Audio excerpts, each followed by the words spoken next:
Hey, what's up, guys? Matt Fouch here. Thank you for tuning in to this video right here on Bass Singing Central. This is the place to come on YouTube for tips for bass singers, discussions, interviews, and videos. All types of stuff that relates to bass singing. You can come right here, Bass Singing Central. Make sure you subscribe and that you're getting notifications so you don't miss any of the interviews that I release in the future. If you like the It's a Bass Thing gear, you can get that. The link is in the description below. There's hoodies, short sleeve shirts, long sleeve shirts, all different kinds of stuff. You can check that out. Phone covers, check it out. The link is in the descriptions. Guys, thanks for tuning in. We greatly appreciate it. Today's interview features the home free bass singer Tim Foust. You guys are familiar with his work, his great singing. We talk about a lot of great stuff in this interview. Now, this is just an audio interview. We weren't able to get it as a side-by-side video, but you guys want to listen to this because it's great content that's going to help you on your bass singing journey. God bless, guys, and thanks for tuning in. This is the Bass Singing Central channel, and I'm talking with Tim Foust of Home Free. How are you, Tim? Doing pretty well, apart from a little stir crazy. Right. I mean, the Bass Singing Central channel is something that I've had around for a few years, and these guys watching this video, they are listening. They love the content on this channel. I just don't have a lot of time to get to it. But with what we're going through right now, it's like, hey, it's the perfect time to finally catch up on some of this stuff. What are you catching up on right now? Mostly just binge watching television. Um, so I've been catching up on the animated Clone Wars Star Wars series. Right on. Right on. So no work for you, just all play right now. We've had a few conference calls about how we can do more recording kind of remotely, which is not how we normally do things. So we're trying to get the ball rolling on that, so Home Free can stay productive and crank out some stuff while we're all quarantined. Yeah, and well, speaking of Home Free, man, how many years has it been you've been with them? Oh boy, uh, it's probably close to a decade at this point. Wow. Um, I joined them full time probably about 8 years ago. Wow. That's awesome, man. And you did some solo stuff before, right? Yeah, right before I joined Home Free, I had a gig writing for a production company out in California. Um, and just kind of happenstance, long story short, we started focusing exclusively on writing country music, and I was singing a lot of the demos. Um, and then the guy that owned the company said, "Well, why don't you we polish some of this up, and why don't you release a solo album?" And so yeah, just doing some solo work before Home Free. Uh, out there in that world, were you doing a lot of were you doing bass singing at that time, or is this something that kind of came along as singing developed for you? My career out as a bass singer. The first group I ever sang with was a group called Blue Jupiter, also based in Minnesota at the time. That was back in 2001, and they're still going strong. But I sang with a group called Blue Jupiter. Sang with another full-time professional contemporary a cappella group called Ball in the House. Um, and then when I was out in California, I was subbing in quite a bit with a group called the Alley Cats. So I'm an a cappella slut. Been all over. And that's one of the reasons why I wanted to talk to you, man, is because in my world that I live in with gospel music, I we kind of all have the same, a very similar route into what we're now doing as a career. And I wanted to talk to some guys that kind of had more of that a cappella career because I know a lot of guys that watch these videos, they love the a cappella stuff. So you've been doing the bass singing thing in a cappella for since 2001, right? That's what I got from what you just said. Is that correct? Yeah, absolutely. And when I was a young cat coming up, I would have loved, something like these sessions that you've been doing. I mean, I would have just geeked out hard to this stuff. So it's cool that you're doing it, and I'm glad you're in. Yeah, I was kind of raised on a combination of a cappella music and Southern gospel. My grandmother played me a lot of Southern gospel, and actually a lot of that side of the family will be geeking out to the fact that I'm chatting with a Legacy 5 member right now. But so she played me a lot of that stuff, and of course I was fascinated with the bass Oh yeah. singers, and then my mom played a lot of the group a cappella, which I'm sure you're familiar with, Keith Yep. Lancaster and all those guys doing Oh yeah. the a cappella gospel as well. And I grew up in the Church of Christ, so very familiar with harmonizing and all that stuff. So, you're talking about you would have been loving this type of content just, when you were starting out. Give us a couple pieces of information or tips or I don't know, technique, just something that you would have loved to have been told early on when you were first getting into all this bass singing stuff Man, that will um, help these guys. yeah. Luckily, this is something that just I figured out on my own, and it kind of worked out. But what I would stress the most to these young bass guys is to work on the tip top of your range. Um, pick like Frankie Valli or one of these kind of soaring tenor guys, and sing along with those guys, and that'll actually help strengthen the bottom of your range as well. Wow. That's kind of counter. Uh, that's not what we normally think because I can remember as a young guy, for me, I was like, man, I want to listen to all the bass singers and just sing low all the time because that's how I'm going to get lower. But what I hear the reason I say wow is because what I hear over and over again from bass singers that have been doing it for several years is, man, you need to work on that top end too. Don't that's going to help develop that lower end for you. Why do you feel like that's so important in the development of the low end? Um, I'm not really sure, to be honest with you. I just know that it works. I know that you can't really healthfully make your voice sing any lower than it's supposed to. You can damage your voice if you really try to force it lower than it's supposed to go. Um, but you can kind of stretch up a little bit. As long as like I said, you're singing in a healthy manner, you can kind of increase your range up a little bit or work on that without hurting yourself too much. Um, and then and then after that, it sort of just complements itself. Once you kind of strengthen the upper range for whatever reason, it just strengthens the bottom range as well. Cool.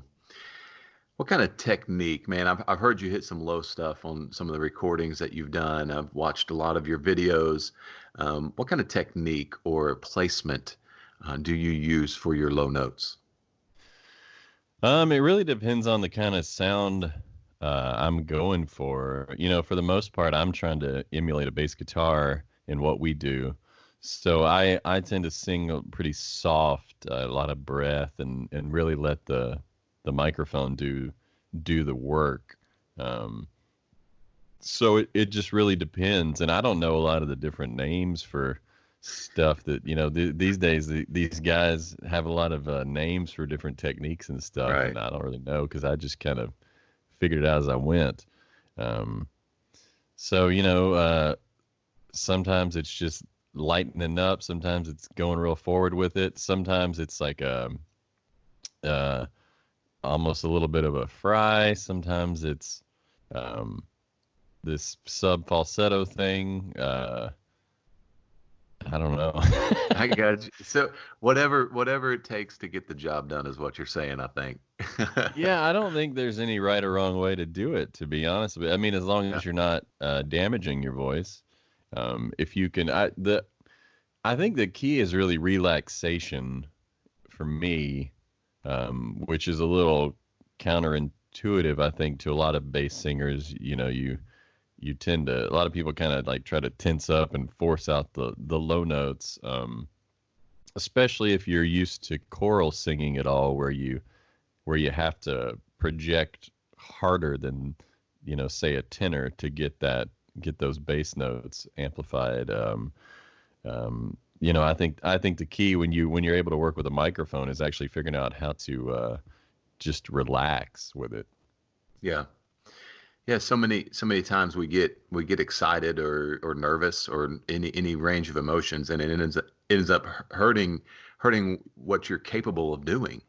And being able to relax and chill out is so instrumental and key, especially for any singer, but especially for bass singers, man. Because as soon as you start getting all nervous and worked up, man, that those low notes just clamp right up. Absolutely. And earlier on in your journey, you were talking about developing the high end as well. Did you do any kind of exercises or um, any type of vocal exercises that helped you? Do you feel like it helped you develop your low end, maybe go a note lower or make the sound thicker or fuller? Um, I'm not sure. It was kind of a normal, natural progression for me. I was a late bloomer, so I had a really high voice for a really long time. And once my voice started changing, I had already gotten into choral singing and voice training and like the competitions that you do in high school, all region, area, state, all that kind of stuff. Um, so I had already started receiving formal training as a tenor, which I Wow. think was really helpful. And then Yeah. my voice started changing. At that point in time, I had already gotten into songwriting as well. And even to this day, if I sit down to write a song, it's typically I just write it in a tenor range. Um, I just kind of write it where, a normal person would sing it. Um, and so I kept working my upper range as my voice was dropping. And so even once I started focusing on bass singing, I was still doing a lot of writing in that tenor range, which helped a lot. Now, what is I read online, but I want to make sure I heard this right. What is the range that you have, talking about that? It's right about 5 octaves. Man, I'm like, I mean, just me personally, I'm like doing good to get in like two and a half. I mean, just because I didn't honestly spend a whole lot of time developing my upper end, the higher range of my voice, and I never sang any tenor after I hit puberty for sure. But someone being able to do that, what do you feel like is best practice to keep your voice fresh with such a wide range like that? That's a really good question.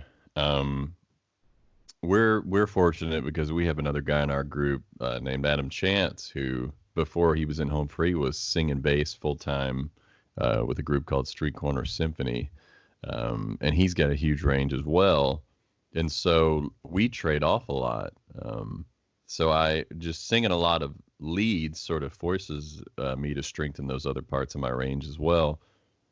Um, so yeah, no, I'm trying to think of a good way to try to figure out how it happened. I mean, some of it was just dumb luck for me. I also listened to some other guys who had big ranges, and some of those guys in the acapella company had Mhm. huge ranges, and some of them like sang everything from bass all the way up to high tenor. So once I learned that, I was like, well, I want to know how to do that too. I want to be able to sing high and not sound like a bass singer trying to sing high. Which is what I do. That's all right. You're a real man. I fake it. Right, right. That's what they say. You're not a real man unless you can sing low. Man, you've had a lot of career highlights, a lot of things that's been happening for you. I see your guys' stuff, your content on social all the time. What's been some of the highlights for you as things have been clicking for Home Free? I mean, every year's been a little bit better than the last, and there's one surreal moment after the other. Every year we get to perform at the Grand Ole Opry in Nashville, Tennessee. We do that a handful of times, and every time that's a surreal experience. Um, we sold out 2 nights at the Ryman Auditorium last year, which for those Cool. who don't know is the mother church of country music, and it's a real Yeah. that and the Opry. They're a real rite of passage for country bands. Um, so that sort of stuff. We get invited to the award shows, and we get to walk the red carpet, and rub elbows with all these country superstars, and yeah, it's all pretty surreal, man. That's awesome. What would you say is your favorite part of bass singing? Um, that's a good question. I mean, I like some of the freedom that comes along with it, especially in contemporary a cappella bass singing. Um, I get to play around a little bit. I don't have to sing any song the same way twice, really. So there's some Wow. freedom and creativity there, which is fun. Um, but also, I mean, it's just kind of fun to having grown up being really fascinated with bass singers. I almost feel Yeah. like I willed myself into being one somehow. Um, so uh, to look out into the audience and see the look on people's faces that I had when I was a young person, it's just really fun, to just kind of keep the bass enthusiasm going. Yeah. I mean, I think as bass singers, I mean, yeah, technically we all don't know each other, personally or really well, but I feel like it's kind of a brotherhood, in that bass singing is an art that is only acceptable in a lot of ways in only certain kinds of music. And so it's not something that is just normal, for people to know about, to enjoy, to listen to. But when you get that first taste of a bass singer hitting a low note and making those subs shake and the room vibrate, and you're sitting there experiencing that as a guy with either whether you got a low voice or not, as a guy sitting there and you experience that, it's something that, it's awesome. It's such a cool feeling, and I remember that feeling for me too, hearing a guy named Tim Riley who sang with a group called Gold City, and Yeah, he went down and hit a low F at a concert, and I was there, man, and it vibrated the building, and I could feel it shaking in my chest. And I remember in that moment being like, I want to do that. I want to be yeah, able to do that because that is awesome. And now being able to do that, um, and then see the reaction on people's faces. I don't hit many, but in those low notes like that in the throughout a concert. But when you go down and you do get your chance to shine, if you will, and you get your chance to hit your low notes a couple times a night, and you do that, man, and just to see the reaction on people's faces, I think it's so cool because I can remember me as a teenager or an early 20s guy having that experience and being like, that's awesome. So I'm with you on that for sure. absolutely. Well, and like I said, I would have geeked out to something like this when I was a young buck. But those were the early days of the internet, even. So I remember just trying to scour the far reaches of the internet to find, some bootleg clips of the legendary bass singers doing their things. Oh Um, yeah. and so now to see, you've got these bass enthusiasts out there who are cobbling together clips of different bass singers, and to see my name pop up with those same guys that I idolize it's gives me a real kick. Yeah, it's awesome, man. And to know you're part of that brotherhood, and now you're part of that timeline through history of bass singers. Um, how does that make you feel? And for those guys that are sitting out there right now, teens and early 20s, give them a little something to help them. I don't know, a little inspiration, a little advice to help them on that journey where hopefully someday, because of this and other things and their practice and their experiences in life, they'll be one of the guys in this brotherhood as well. Well, yeah, I mean, just anybody listening to this, no matter where you are, you certainly have a chance to follow in our footsteps. I mean, there were, when I was a couple years into college, trying to be a dentist, and I had that I had that musician's itch. The And bass singing dentist, man. I I can see it know. now. People coming from all I over. know. Well, I didn't know any better. I'd always heard the music industry was scary and fickle, and so I was like, well, I guess I better go to college and get a real job. But a couple of years in, I couldn't really ignore that itch anymore, um, and and so I just want to encourage anyone who's out there listening, who thinks, well, how am I going to get from my living room in this small town, to the entertainment industry, and it's really not that hard. I mean, especially these days with online networking and tools like that, and bottomless information at your fingertips. It really is possible to not only network but find singing gigs out there and just start working on your chops. Um, Yeah, yeah. that's right, man.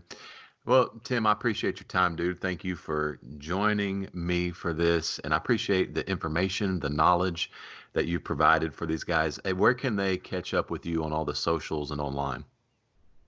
Yeah, you can find me at Foust Music on just about every form of social media. And if you want to see what we're up to, of course, check out Home Free Vocal Band or homefreemusic.com.